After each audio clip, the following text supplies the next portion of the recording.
Good morning. Welcome back to Ministry Monday. I'm Carlton Coon. Today I want to talk about the long-standing issue of pastors as parents. Quite often pastors struggle with expectations by church members of both their spouse and their children. I think that many pastors' families struggle with what has been called the glass house syndrome. And I really think that in many instances, this is our own fault because pastors may well position their children for pressure that is undue and unnecessary. Your kids and your grandkids are just kids. They're normal kids with all the variances and behaviors of normal children. I have pastor friends who have adult children, unfortunately, in jail. Myriads are backslidden, quite often a long, long way from God. At the same time, dozens of others are in ministry. Some are in business. Many are doing quite well with their life. So the question becomes, how do we help our child? How do we help our grandchildren even to navigate this process?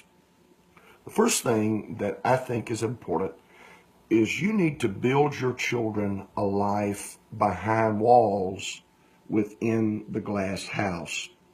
They need to know that there are confidential things within your home that you will respect. Don't tell all of their business, and for that matter, don't tell all of your own business to everybody that is out there. If they do something at school that does not go well and they end up suspended, why does that need to be put on the church gossip line? Why does it need to be told to anybody? If your sixth grader has not done well with geography and ended up with a poor grade on the report card, why does that need to be shared? So build a glass wall, protect your children.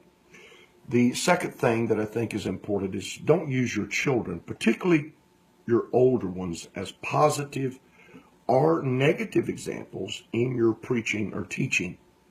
If you do choose to use them as an example, it's wise to get their permission to do so. Third thing, resist the pressure for your child to sing most of the lead parts or to have the key role in any drama. This creates a sense of entitlement for your child, and it also creates a jealousy that could well in instances be deserved. Be careful of that. Fourth, deal with your child as you would with any child who has a problem. There may be some times when your son or daughter does not need to be on the platform. If you would use some measure of church discipline and would sit down someone else's child, you have to do the same with your own. If you don't do so, it's going to diminish your credibility with the congregation.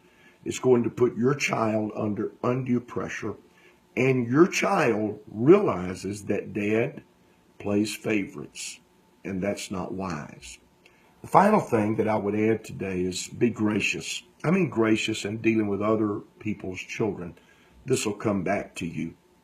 A friend's daughter in her early 20s became involved with a guy, and she became pregnant, had their baby. I asked my friend, how did the church body respond to your daughter's pregnancy when she wasn't married? He said, the church body responded to her and responded to us in the same way that they had seen me respond to their own child's mistakes and problems.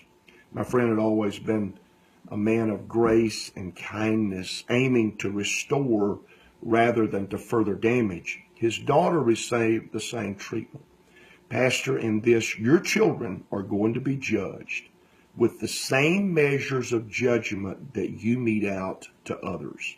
You better be careful. You better be merciful. You better be gracious. And your objective as a pastor should always be to be redemptive and to restore people to a right place in the body of Christ. There's no doubt about it. There's great pressure on the Christian family. There's great pressure on the home of a pastor. Do your best to protect your children. Take some wise steps to do so. Have a great day in God.